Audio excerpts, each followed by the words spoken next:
قانون حافظ احسان خالد نے بھی ہمیں جوائن کیا ہے. اس سے بہت شکریہ آپ کے وقت کا.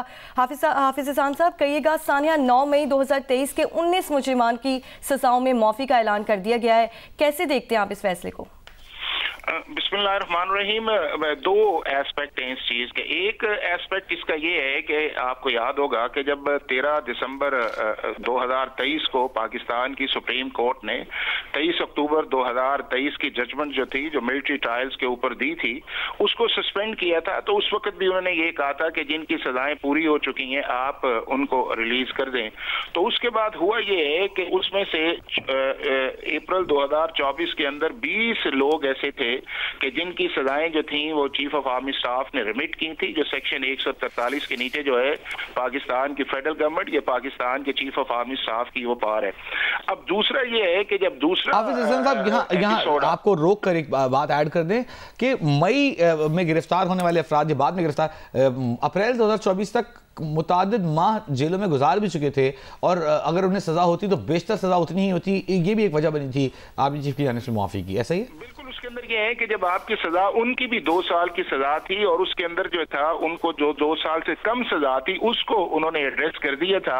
اور اب اس کے اندر یہ ہے کہ جن لوگوں کو 2 سے 10 سال کی سزا ہے, اور 2 سال تک لوگ ایسے ہیں کہ جو 1.5 سال تک جیل کے اندر پڑے رہے. اور میں یہ سمجھتا ہوں اس کے اندر بھی جو پاکستان کی سپریم کورٹ نے ایک ایسا میٹر جو آپ کا 50 سال سے ڈیسائیڈڈ میٹر تھا, کہ جس کو پاکستان کی سپریم کورٹ ڈیسائیڈ کر چکی تھی کہ ملٹری کورٹس کے اندر سویلینز کے ٹرائل ہو سکتے ہیں اگر سیکشن 2D1 یا 2D12 یا سیکشن 59(4) کی وائلیشنز کرتے ہیں. اور یہ پریکٹس جو ہے 1972 سے لے کے اگر 2022 کے فگرز کو دیکھا جائے تو 1875 ایسے سویلین سے جن کو پاکستان کی ملٹری کورٹس کے اندر ٹرائی کیا گیا, اور ان کی سزائیں جو ہیں موسٹ آف دا ٹائم جو ہے پاکستان کے ہائی کورٹس یا سپریم کورٹ نے کنفرم کی. اور اس میں 2018 سے لے کے 2022 تک جو تھے 180 ایسے لوگ تھے سویلین جو تھے, جو پی ٹی آئی کی دور کے اندر جو ہے ان کے ٹینیور آف گورنمنٹ کے اندر جو ہے ان کو ٹرائی کیا گیا. تو یہ ایک ایسی کنٹینیوٹی تھی جو پاکستان کے 1967 سے لے کے 2022 تک آتی رہی تھی, اور اس کے اندر بار بار سپریم کورٹ کی مختلف اوقات کے اندر ججمنٹس بھی آئی. 1975 کے اندر آئی, بریگیڈیئر ایف بی علی کے نام سے ایک کیس آیا. 95 کے اندر شاہدہ عباسی کے نام سے ایک کیس آیا. 2007 کے اندر مشتاق احمد کے نام سے سپریم کورٹ کے 5 ممبرز بینچ نے فیصلہ کیا. 2014 کے اندر جب کانسٹیٹیوشن امینڈمنٹ آئی تو اس وقت پاکستان کا فل کورٹ بیٹھا, انہوں نے ان ملٹری ٹرائلز کے اندر جو امینڈمنٹس تھی ان کو ویلیڈیٹ کیا.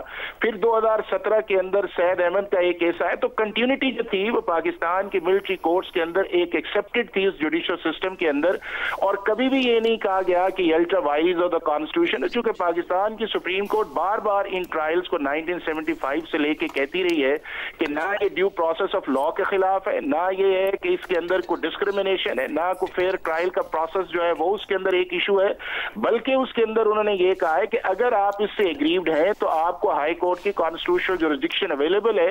اور 92 کے اندر پاکستان آرمی ایکٹ کے اندر جو تھی وہ انٹرنل اپیل بھی جو تھی وہ پرووائڈ کر دی گئی تھی. اور اب جو فورم اویلیبل ہے وہ یہ ہے کہ آپ کا اپیل کا بھی فورم اویلیبل ہے ملٹری ایکٹ کے اندر. پاکستان کے ہائی کورٹس کے اندر آپ چیلنج کر سکتے ہیں, آپ پاکستان کی سپریم کورٹ کے اندر آرٹیکل 185 کے نیچے آ سکتے ہیں, آرٹیکل 188 کے نیچے ریویو فائل کر سکتے ہیں. اور اس کے دوران یہ ہے کہ آپ ریمیشنز یا پارڈنز کے لیے بھی سیکشن 143 کے اندر اگر آپ کی سینٹنسز جو ہے سیکشن 120 کے نیچے کنفرم کر دی جاتی ہیں تو پاکستان کی گورنمنٹ یا پاکستان کا چیف آف آرمی سٹاف جو ہے وہ کر سکتا ہے.